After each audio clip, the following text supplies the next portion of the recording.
Olá, boa noite.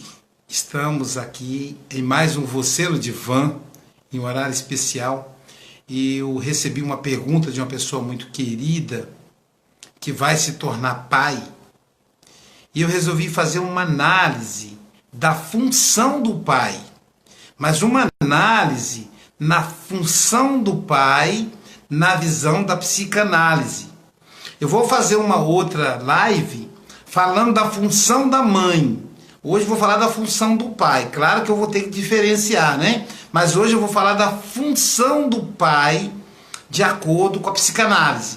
Quem é o pai? Então o Freud vai falar do pai primevo, que é o pai primeiro. Né? Nosso inconsciente, ele é muito primitivo. Então ele muitas vezes volta à parte primitiva. Por isso o pai primevo. E a função desse pai primevo é ter autoridade sobre a tribo. Nas famílias patriarcais, nós vamos ver na Bíblia, no Velho Testamento, o povo hebreu, o povo judeu, e a maioria dos povos, aqui também na América, os povos indígenas, na África, em várias partes do mundo, na família patriarcal, havia o chefe, o pai. Vamos ver se conseguimos aí, nós estamos com um problema na internet, está vivo. Então, havia a função do pai. Esse pai, o pai da tribo, ele era pai da tribo. Isso quer dizer que todas as mulheres da tribo eram suas mulheres. Então, todos que nascessem naquela tribo eram seus filhos. Então, por isso, o pai Abraão da Bíblia, o pai Jacó, quer dizer, era o pai literalmente, todas as mulheres transavam com ele. E aí todos os membros da tribo eram filhos dele. Ou era a esposa ou era filho. Só tinha essas duas opções. Quando um filho crescia, ele saía da tribo para formar a sua tribo. Ou ele herdava a tribo do filho. Foi o caso de Jacó, que negociou com Esaú para herdar a tribo do Abraão. Né? Então vamos ver aí a ideia da tribo. Na África também era assim. Aqui no que seja melhor para pegar a internet, pessoal. Eu estou andando aqui procurando um lugar melhor para a internet, que a internet está ruim, não pode cair, né? Senão atrapalha o nosso trabalho. Estou vindo aqui, não tem jeito, parece, está ruim aqui. Acho que é a Vivo mesmo que tá ruim na sua transmissão. E olha que o meu plano aqui é o melhor dos planos, né? Vamos tentar aqui. Então, o pai Abraão, mesmo em todos os povos que a gente vai encontrar, na América, aqui no Brasil, né? Nós vamos encontrar na África, na Europa, os povos hebreus, o pai representa então o chefe da tribo, ele era pai de todos, ele era literalmente pai. Então todos ali eram filhos dele, ou era filho, ou era esposa. E aí, o filho mais velho, o filho primogênito, o homem, né, portanto, era o herdeiro. Então, vamos ver aí. Então ele tinha o controle jurídico, controle político, o controle moral da tribo. Então vamos ver aí. E aí a gente vai perceber os tipos de paternidade, né? Como eles eram firmes. Por exemplo, Salomão, o rei Salomão, depois que essa tribo cresce, e aí esse pai vai virar o rei, mas ainda assim é o pai. Então é uma figura psicológica ancestral que está dentro do nosso psiquismo. Dessa maneira, de acordo com Freud, no livro Mal-Estar na Civilização, ele vai dizer que o pai tem a função do superego. Ele vai manter a ordem. Ele vai fazer funcionar o aspecto político do indivíduo. Enquanto que a mãe tem a função do id. Né? Nós temos o id, o ego e o superego. O id, né, são os nossos impulsos. O ego é a consciência e o superego é o controle dessa consciência. É o que imputa o desprazer. O superego mantém a vida política, a relação com o outro, a vida objetiva. Enquanto que a mãe tem função de agir no sentimento, na vida subjetiva do indivíduo. Então a mãe estrutura o indivíduo para dentro e o pai estrutura o indivíduo para o mundo. Isso do ponto de vista simbólico, tá bom, gente? Nós vamos ver pai que também atua muito no emocional, no afetivo, e mãe que ensina o filho a ver a vida lá fora. Imagina, por exemplo, a mãe solteira, a mãe separada. Então ela vai ter que fazer os dois papéis, quer dizer, se é que é possível, né? O Freud não acredita nessa ideia dos dois papéis, essa ideia equivocada do pai, né? Que é pai e mãe. Não existe isso. Mãe é mãe, pai é pai. Então, quando não tem o pai, uma outra figura vai substituir esse pai. E aí o pai é aquela referência do respeito, das regras, do funcionamento da vida coletiva. É quando nós nos comunicamos com o mundo, enquanto que a mãe representa o funcionamento da vida íntima, da vida subjetiva, da vida afetiva. Os dois se completam aí. Então, qual é o impacto disso na vida do indivíduo? E aí, eu estou fazendo essa live exatamente porque uma pessoa vai se tornar pai. E aí ela quer saber qual é o papel dela de pai. Então, o que acontece com o indivíduo que, por exemplo, foi oprimido pelo pai, não foi castrado pela mãe? Porque existe na infância o chamado processo de castração. Eu estou falando muito rápido, desculpe, acho que é por causa do impacto da internet. O que a gente chama de castração. O que é a castração? Quando a criança atinge 4, 5 anos, ela entra no complexo de Édipo. Então o menino se apaixona pela mãe e a menina se apaixona pelo pai. Então veja, como o menino se apaixona pela mãe, o pai passa a ser o seu rival. É o complexo de Édipo. Qual é a função da mãe? Castrar o menino. Dizer para o filho que ele está em segundo lugar. Primeiro lugar é o pai.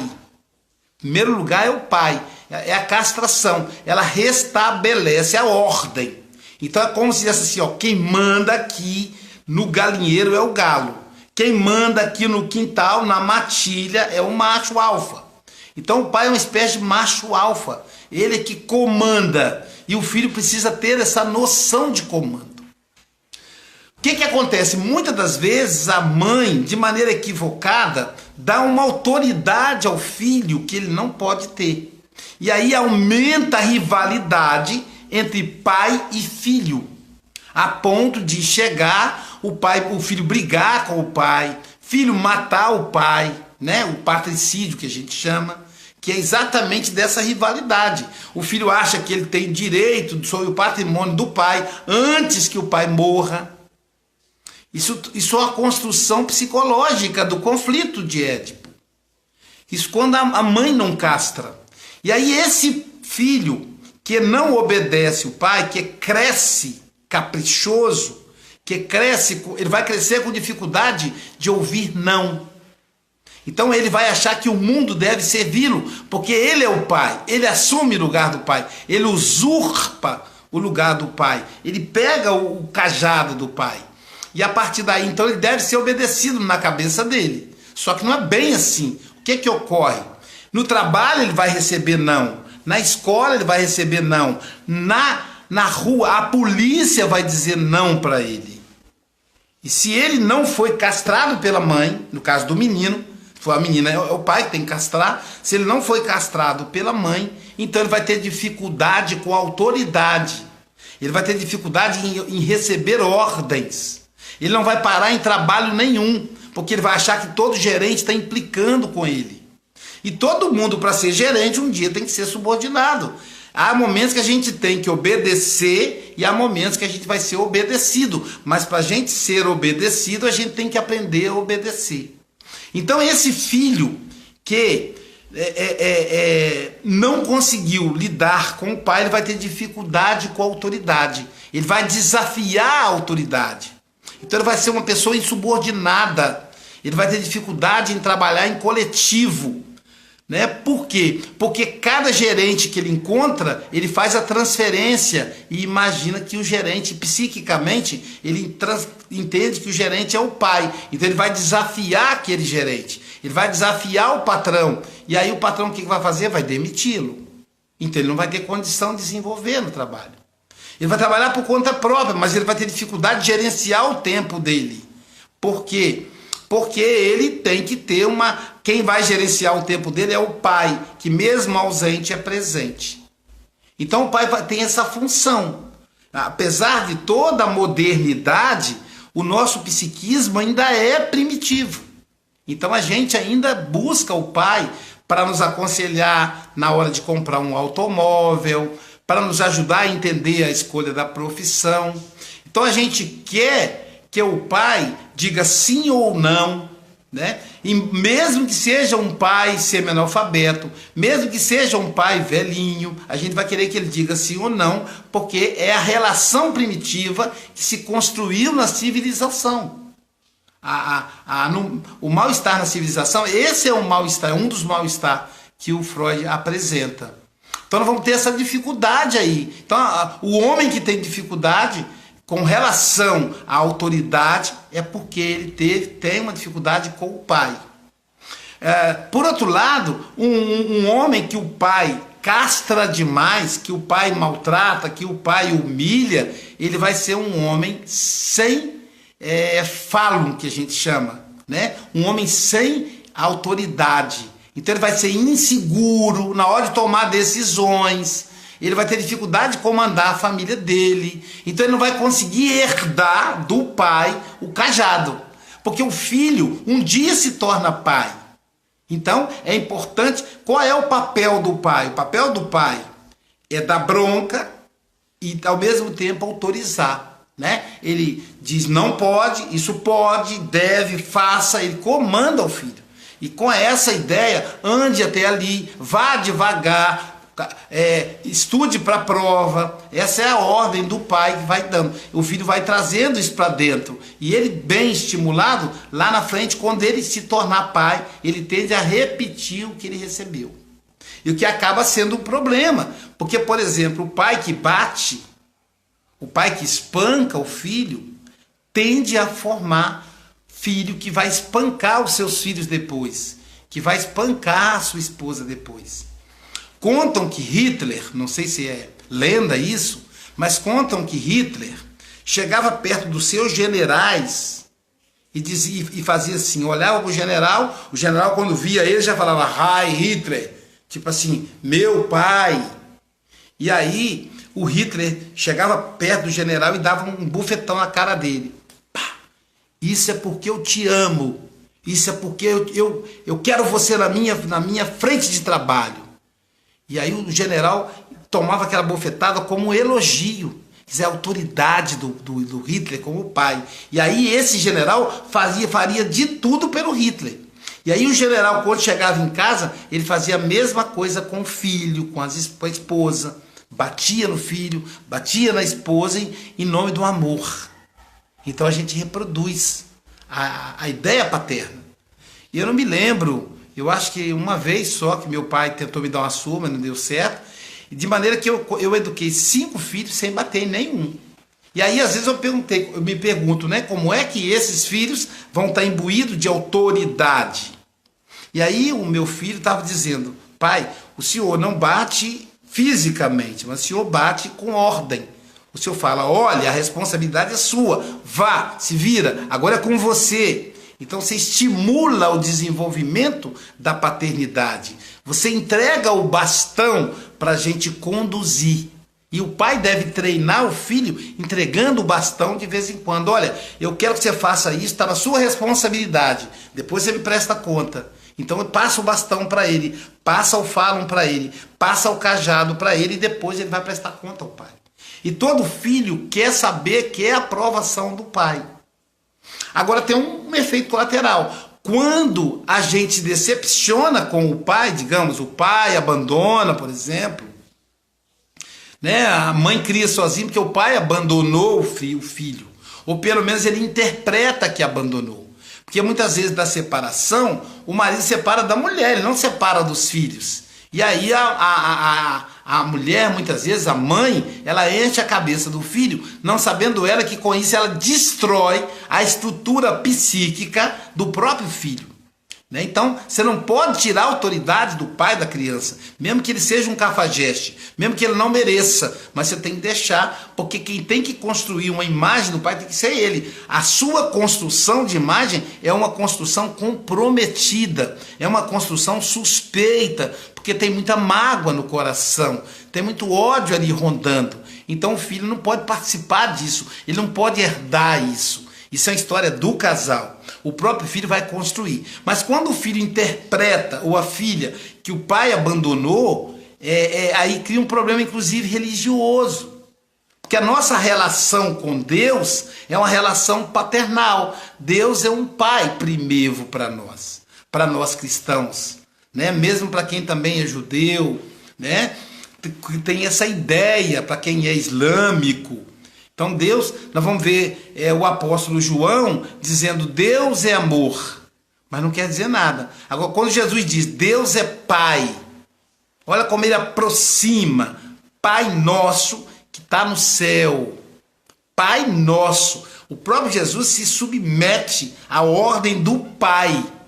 Então ele está dizendo assim, ó, nós temos que obedecer o Pai. Ele está propondo uma vida coletiva. A proposta de Jesus é como a gente viver em vida coletiva sendo feliz.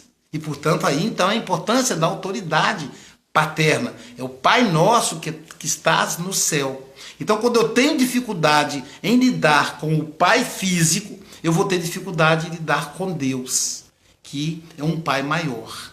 Então, a função do Pai é essa, é a função de autoridade. Não é a autoridade da violência, da truculência, mas a autoridade da firmeza, a autoridade de quem ama e ao mesmo tempo conduz, de quem ajuda a decidir. Né? Esse papel social, é o papel objetivo, é o papel do ser com o mundo. E a mãe é o papel do ser com ele mesmo, é o papel subjetivo.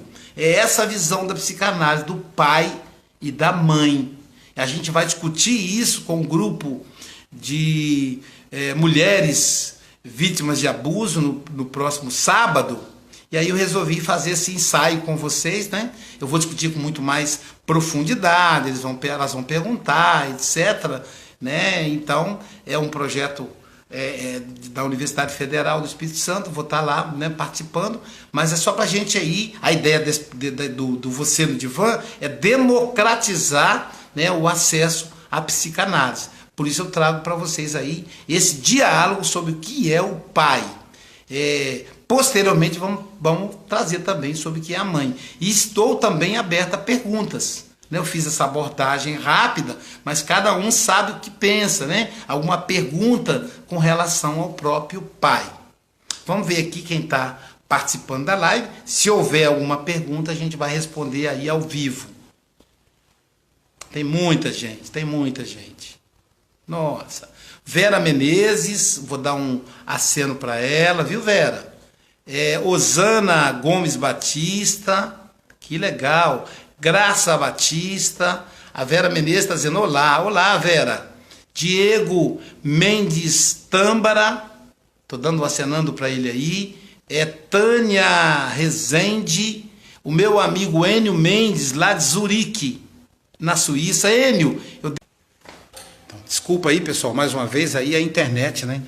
Eu andei com ela aqui um pouquinho para ver se ela voltava. Então temos aí, deixa eu pegar aqui o foco da luz melhor. Então o Enio Mendes, que mora em Zurique. Enio, eu devo ir à Suíça, setembro ou outubro desse ano, viu?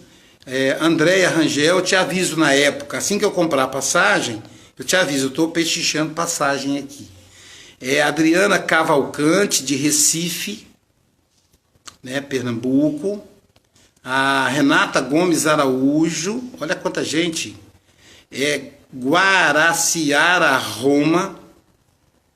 Meu amigo Carlos José Pérez Leal, de Colatina, Espírito Santo. Luiz Gustavo Deuner. Maria Alves, Antônio Alves Souza Filho, doutor Antônio. Aí o doutor Antônio, que é advogado, né? Que tem, pra vocês verem aqui o Freud aqui na sala, tá vendo? Aqui na minha antessala. Boa noite, Antônio. Desculpa aí o pessoal, o negócio da internet, né? Infelizmente é um problema da Vivo. Tá mais morta do que vivo. Vera Menezes, muito bom ouvir você, amigo Aloísio. Até agora nenhuma pergunta, né, gente? Se tiver eu respondo aí, me ajuda a entender um pouco mais esse assunto. Gabriela Tavares está assistindo. Estou aí dando um tchau para todo mundo aí, acenando para todo mundo que está me assistindo aí. Ethel Maciel, Paola Petrillo, legal. Paola é de Bom Jesus, Rio de Janeiro.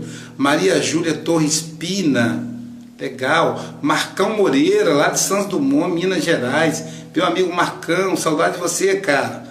Um abraço aí na esposa, no filho, tá bom? Francisco Rodrigues, Daniele Costa Araújo, Garibaldi, Eduardo Elias Pereira, quem mais? Meroísa Bragança, Norma Hope de Nova York, né, Norma? Boa noite para você, Norma. Ana Cristina Magalhães, tudo bem, Ana Cristina? Muita gente bonita por aqui. Eduarda Martins, Patrícia Barreto, Eunice, quando eu lembro eu falo, Eunice Lacerda, Keila Aleia Schwarzhock, deve ser alemão, né? Nome grande. Márcia Lemos, psicanalista lá de Belo Jardim, doutora Márcia Lemos. Boa noite, amigo. O Antônio Alves Souza Filho está dizendo, muito bom, pode fazer pergunta, ótimo. Sou de Vila Velha, está dizendo a Vera Menezes. Fernanda Ferreira. E o meu amigo Bruno Santana, excelente professor de educação física. Então, meus amigos, ficamos por aqui. Então, se quiserem mandar alguma pergunta, a gente está à disposição. O Antônio Alves Souza Filho está dizendo, eu estou querendo falar mais sobre a mãe, o id inconsciente. Então, Antônio, a mãe fica com o id, com o inconsciente, e o pai fica com o superego, com a parte externa. A mãe é a parte interna, a subjetividade.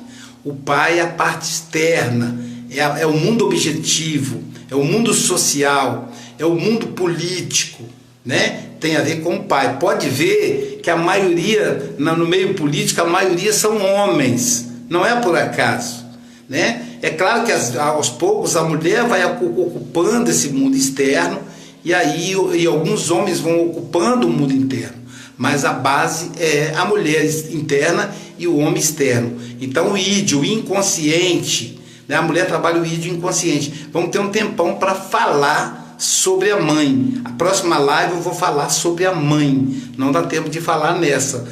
Essa é o pai, é a pessoa que representa o mundo externo. Márcia Lemos está dizendo, infelizmente não ouvi tudo, mas ouvirei na íntegra depois. Muito importante esse tema. Verdade, Márcia. Verdade. Vamos ver aqui. Estamos dando uma cena aqui para o Joselmo Correia Lima, Josenildo Correia Lima. E o Carlos Coutinho, doutor Carlos Coutinho, que é advogado, né, está assistindo também. Então, nós vamos ter tempo de falar aí da mãe depois, e ter um tempo de falar do luto, Antônio. Você pode fazer essa pergunta. Podemos nos dedicar uma live para falar do luto. Qual a diferença entre luto e melancolia, luto e depressão, né? A gente pode dar uma live para isso. Mande aí a sugestão para a gente via WhatsApp, que a gente vai incluir. Hoje eu estou falando do pai graças à sugestão de uma das pessoas que nos segue.